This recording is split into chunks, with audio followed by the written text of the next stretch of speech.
Hello, Bonita Bay Club members. I'm EJ McDonald, your Director of Golf, and today I'm here with Hal Aikens, our Director of Golf Course Operations.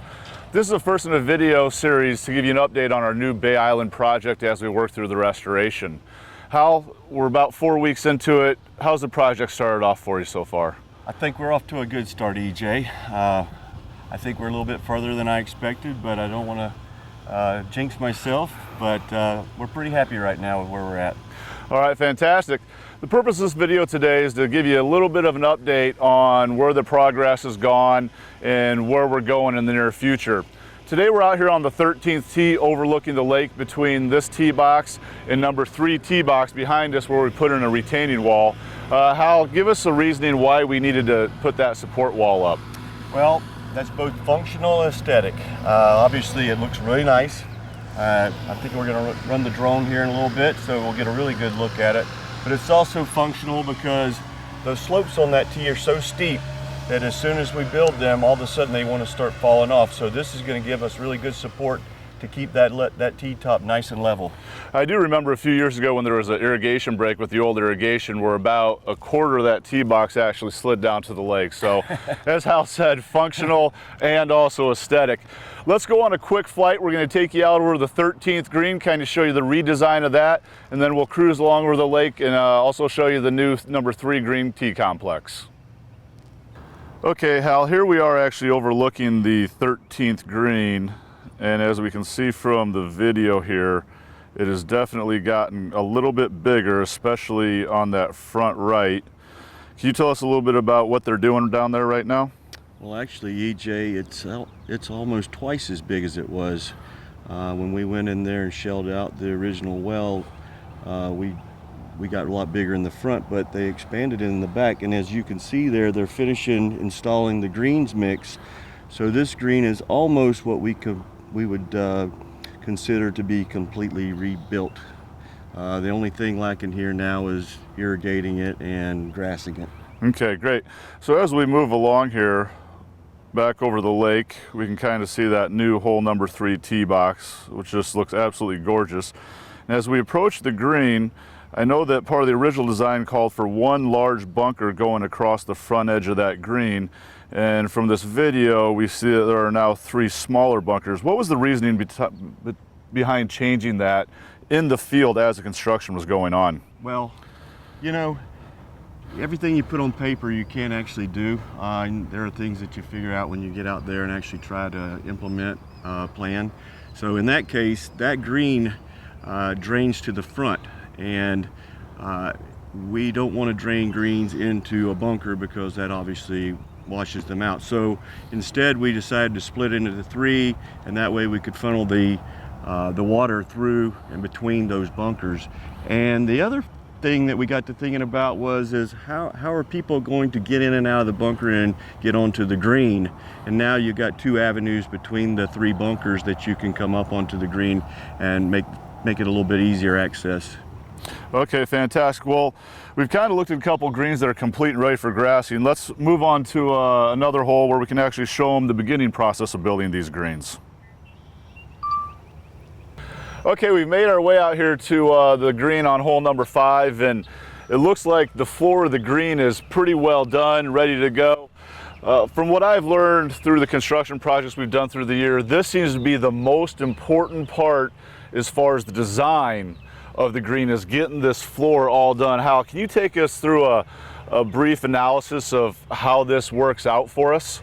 Okay, so when you start off, we strip the green, we cut it down, and we go all the way to the original floor. So once we've done that, then we take what the architect gives us, the design, and then we start to create the new floor. And that's what you see here. This green is actually, we've gotten the floor set with all the contours. The architects came in, they kind of made some adjustments. We took care of that. Now this green has been approved to be built.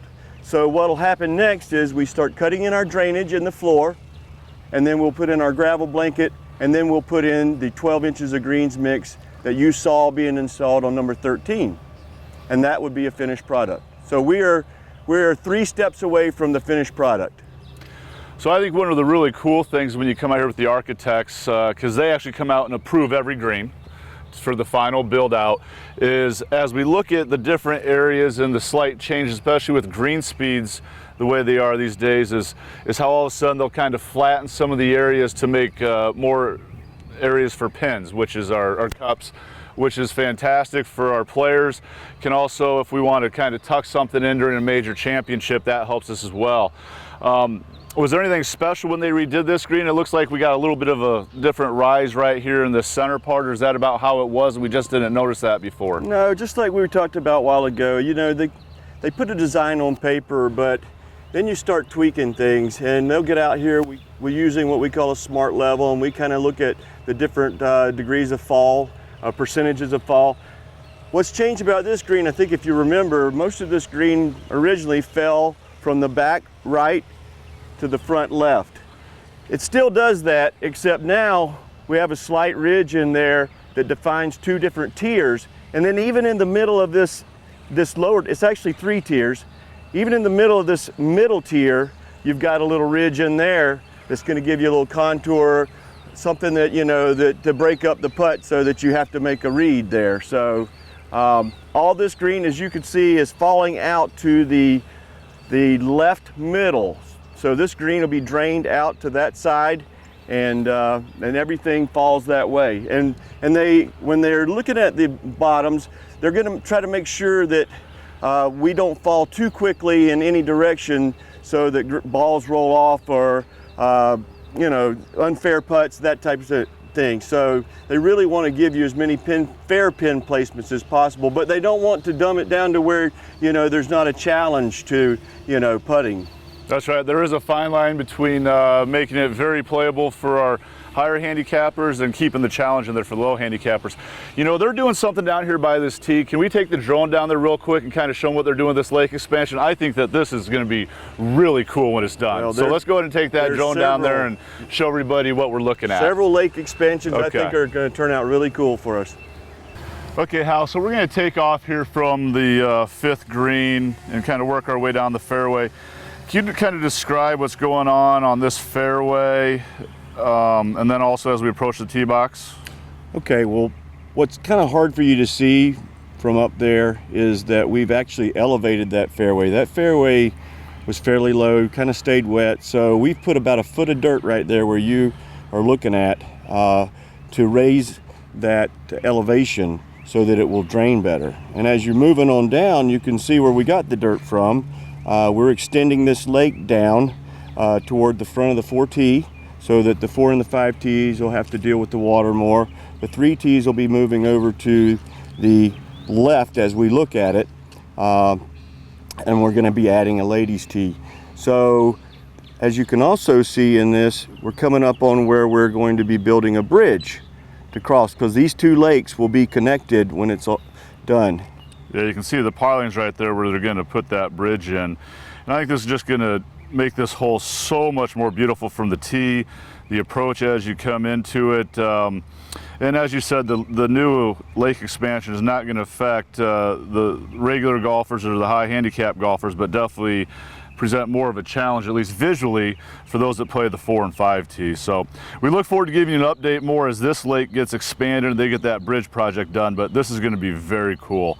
Okay, we made our way over here to the 14th tee, and there's a lot of things that happen during the construction that you see on paper, as Hal mentioned a couple times before, and I think that this here is a real gem of what happened with the look behind us with this lake expansion to fill in number 15. Hal, I know this is one of your favorite things that kind of it just turned out great. Yeah, it just kind of happened, you know. The whole purpose in enlarging the lake was to have enough dirt to fill in over on 15 and expand the fairway there.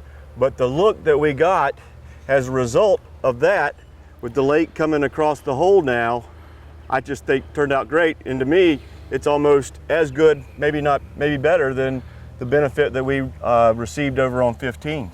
Okay, let's go ahead and go down the fairway here. And another really cool thing that happened is up by the green, but it also looks like as you've progressed on your construction that up here on the left, it looks like there's a little bit of more of a clearing there for when us golfers hit it a little bit left.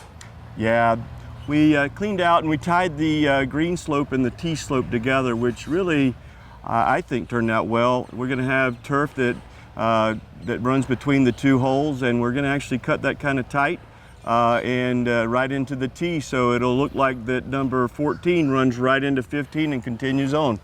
Yeah, so as we look at this from the overhead, I noticed that we've cut that bunker in a little bit smaller, especially to allow for more run up. And then as you see there to the left of the green cavity, just nothing but green grass there for us golfers when we do pull a little bit left. Yeah, that was a hard place to be if you ended up over there before. Now you're going to have a shot. You're right about the bunker. We cut the front right corner off just a little bit, and we decreased the depth of it, so the risk of a long bunker shot into the green is less. Okay, great. Just another one of the wonderful things that you're doing out here on Bay Island. Well, thank you all for taking the time to watch this video. We hope it was informative as we begin to give you the process of this Bay Island restoration. Thank you, Hal, for taking time out of your busy day. I know you got a lot of work to do, so I'll let you get back at it. We look forward to doing the next video for our members. Thank you, EJ. There's so much more that we could have told them about, but we only have so much time. Well, another thing for those of you that are around the club all year round, keep an eye out for the emails where we're going to do guided tours with myself. Maybe we can get Hal every once in a while to make a guest appearance and kind of see the action here in person. So once again, thanks for taking the time to watch this. We look forward to seeing you all soon. Also, I'd like to add, there's a lot of activity out here, and these guys are working hard and moving around pretty quickly. So we really want to caution you about coming out here.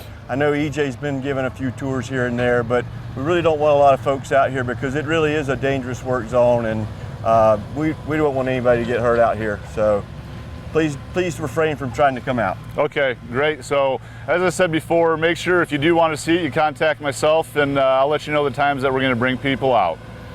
Thanks again, Hal. All right, buddy. All right. Take care.